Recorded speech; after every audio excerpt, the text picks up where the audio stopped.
नमस्कार, मैं डॉक्टर श्वेता त्रिपाठी एक बार फिर से स्वागत करती हूँ आप सभी का।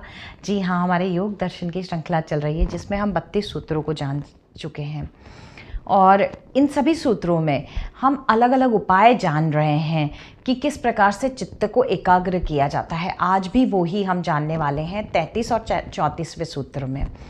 32 सूत्र तक हमने जाना था कि 32वें सूत्र में हमने जाना था कि किस प्रकार से चित्त को एक तत्व के ऊपर लगा करके और एकाग्र किया जा सकता है। और एक तरह से ये एकाग्रता का जो चरण है वो त्राटक जो है कि किसी भी एक बिंदु के ऊपर अपने पूरे ध्यान को लगा देना। आज 33वें सूत्र में हम जान रहे हैं कि चित्त के प्रसादन के क्या उपाय हैं, चित्त को खुश करने के क्या उपाय हैं और उन्हें किस प्रकार से एकाग्र किया जा सकता है चित्त को। महर्षि 33वें सूत्र में बोलते हैं, मैत्री करुणा मुदिता उपेक्षाणाम सुख दुख पुण्य अपुण्य विषयानाम भावनाश्चित्त प्रसादनम। कि चित्त प्रसादन के जो चार हैं वो चार भावनाएं हैं चित्त को प्रसन्न करने के लिए और उन्हीं के चार विषय हैं और इनके मार्ग पर चल करके हम अपने चित्त को एकाग्र कर सकते हैं, प्रसन्न कर सकते हैं। क्योंकि जब तक चित्त एकाग्र और प्रसन्न नहीं होगा तब तक हमारा अपने कार्य में मन नहीं लगने वाला है। महर्षि कितना सोच समझ के हर चीज़ को कह रहे हैं, हमारे समक्ष उन्होंने कितनी बातें रखी हैं, हमें कितनी चीज़ों से अवगत कराया है और कि अगर एक उपाय ना किया जाए तो दूसरा करें, दूसरा ना किया जाए तो तीसरा करें, लेकिन करें, करना है भी। कर्म करेंगे तभी तो फल मिलने वाला है। देखिए महर्षि क्या बोलते हैं कि जो भावना है, जो विषय है, जो सुख का जो विषय है वो है मैत्री के लिए।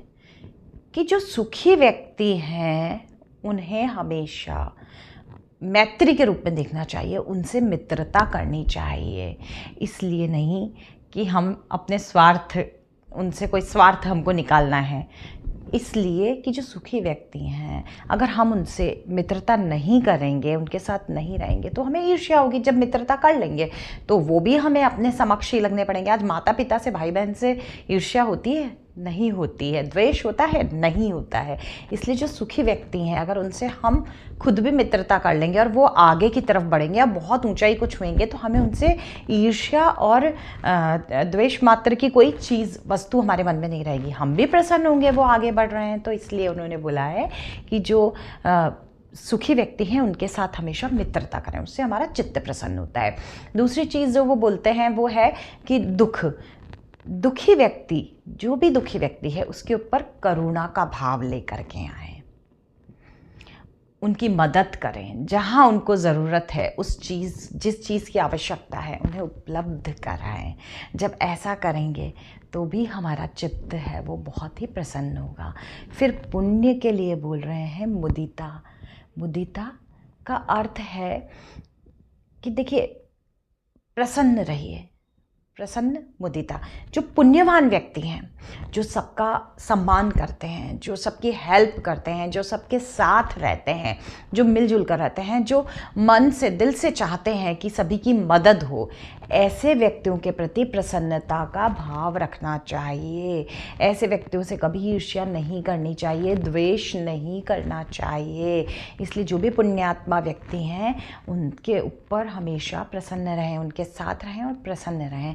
फिर महर्षि बोलते हैं अपुण्य मतलब जो गलत कार्य करते हैं, जो लोभी व्यक्ति हैं, जो किसी का भला नहीं चाहते हैं, ऐसे जो व्यक्ति हैं, जो अपुण्यात्मा हैं, जो दूसरों को सुखी देख के दुखी होते हैं, ऐसे व्यक्तियों की उपेक्षा कीजिए। उपेक्षा मतलब महर्षि के कहने का मतलब ये है कि कोई भी ऐसा व्यक्ति है अगर हमारे जीवन में जिससे हमें कष्ट होता है, कई लोग होते हैं परिवार में भी मिल जाते हैं, कहीं ना कहीं कोई ना कोई मित्र हो जाता है, कोई ना कोई हो ही जाता है जो हमेशा किसी ना किसी का बुरा चाहता है। हो सकता है हम हमारा खुद का भी, आपका खुद का भी बुरा चाहे, जिन्हें हम देखना ही नहीं पसंद करें। तो उन्होंने क्या बोला है, ऐसे व्यक्तियों के साथ लड़ाई झगड़ा और बहस करने की बजाय, क्योंकि अगर ऐसे व्यक्तियों से हम लड़ाई झगड़ा उनके बराबर रहेंगे, उनसे बहस करेंगे, तो हम भी दुखी रहेंगे, हमारा चित्त एकाग्र नहीं हो पाएगा, उनके कोई फ़र्क नहीं पड़ने वाला। इसलिए ऐसे व्यक्तियों की उपेक्षा कीजिए, मतलब उन्हें हाथ जोड़ करके और बस दूर हो जाइए।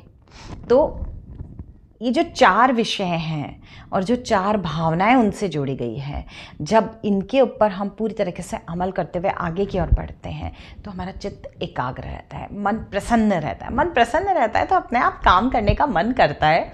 फिर 34वें सूत्र में महर्षि बोलते हैं कि प्रच्छन्नाभ्याम व प्राणस्य, क्या करना चाहिए कि प्रच्छन्न का मतलब बाहर निकालना,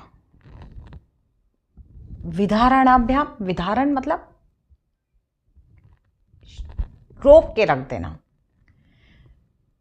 प्रच्छन्न बाहर निकालना, विधारण रोक के रख देना। किसको? प्राण से, प्राणों को, प्राणों को, श्वासों को।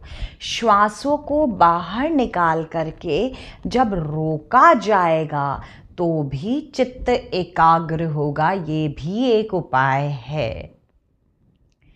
मतलब कहने का मतलब ये है कि प्राणों के ऊपर, श्वासों के ऊपर जब कंट्रोल कर लिया जाएगा, जब प्राणायाम को अपने जीवन में उतारा जाएगा और लगातार हम हर दिन प्रतिदिन करेंगे तो उससे भी हमारा चित्त एकाग्र होगा। जब चित्त एकाग्र होगा, मन प्रसन्न होगा तो अपने आप अपने लक्ष्य की ओर बढ़ेंगे। इसीलिए हमेशा कहती हूँ कि प्राणायाम करें, ध्यान करें, योग करें, जुड़े रहें, इसे ना छोड़ें। ये कोई एक विषय नहीं है, ये सबके लिए है, ये जीवन जीने की कला है। योग हर एक फील्ड में, हर एक विद्यार्थी के लिए ज़रूरी है। एकाग्रता को बढ़ाने के लिए, आगे बढ़ने के लिए। घबराहट नहीं होगी, बेचैनी नहीं होगी। एक बार करिए, करते रहिए, स्वस्थ रहिए, मस्त रहिए, हमेशा प्रसन्न रहिए और अपने जीवन को सफल बनाते रहिए। इसी आशा के साथ फिर मिलेंगे नए सूत्रों के साथ। आप सभी का मेरे साथ जुड़ने के लिए बहुत बहुत धन्यवाद। Thank you so much.